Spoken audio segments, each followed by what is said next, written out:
அனைவருக்கும் வணக்கம்.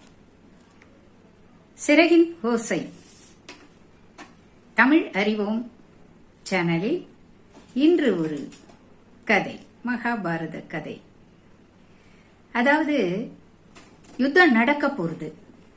அர்ஜுனனும் கிருஷ்ணனும் அந்த யுத்த களத்தை பார்வையிடுகிறார்கள். பார்வையிடுகின்ற போது அங்க இருந்த மரங்கள் எல்லாம் வெட்டப்படுகின்றன. யானையை கொண்டுதான் எல்லாத்தையும் வெட்டி எடுக்கிறார்கள். இதை பார்த்த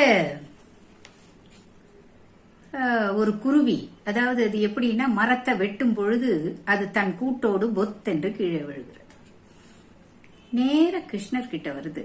கிருஷ்ணா, நாங்க எப்படி வாழறது? இருக்கிற மரத்தெல்லாம் ஏன் வெட்டுறாங்க அப்படின்னு கேட்டது. அட, யுத்தம் நடக்க போகுதுப்பா, அதுக்குதான் வெட்டுறாங்க. அதெல்லாம் சரி, நாங்க எங்க போய் வாழறது அப்படின்னு. என் குழந்தையெல்லாம் தவிக்கிறது பாரு அர்ஜுனன் சொன்னான். பார்த்துந்தான். ஆனா கிருஷ்ணர் கிட்ட குருவி பேசுறது அவனுக்கு எப்படி தெரியும்? உடனே ஓடி போய் அர்ஜுனன் கிட்ட இருக்க வில்ல வாங்கி அந்த யானையை நோக்கி அடிச்சாரு. அடிக்கும்போது யானை மேல படாம யானை கழுத்துல இருக்கிற மணி அருந்து கீழே விழுந்தது. இத பார்த்து அர்ஜுனன் சிரிச்சார். நீங்க முன்னாடி எங்கிட்டயே சொல்லியிருக்கலாம், நானே அந்த யானையை வீழ்த்திருப்பேனே அப்படின்னு. அப்படியா? எனக்கு அந்த யானையை கொல்லலாம் விருப்பம் இல்ல, நீ வா அப்படின்ட்டு. அதுக்கப்புறம் குருச்சேத்திரம் அந்த இடம்தான். அங்க வந்து விடாம யுத்தம் நடந்தது. யுத்தம்லாம் முடிஞ்சது. முடிஞ்ச அப்புறமா நடந்து வந்துகிட்டே இருந்தாங்க.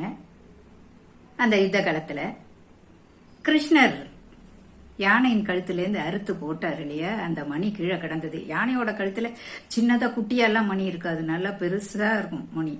அது கீழே விழுந்து கிடந்தது. அதுக்கப்புறம் அந்த மணியிலிருந்து கொஞ்சம் அசைக்கி விட்டார். உள்ள இருந்த குருவி குஞ்சுகளும் அந்த குருவி தாயாரும் எல்லாம் வெளியில பறந்து போச்சு. அதை பார்த்து அர்ஜுனன் அப்படியே அசந்து போனான். அன்னைக்கு நீங்க நான் யானையை கொல்ல மாட்டேன்னு சொன்னது எதுக்கு தானா?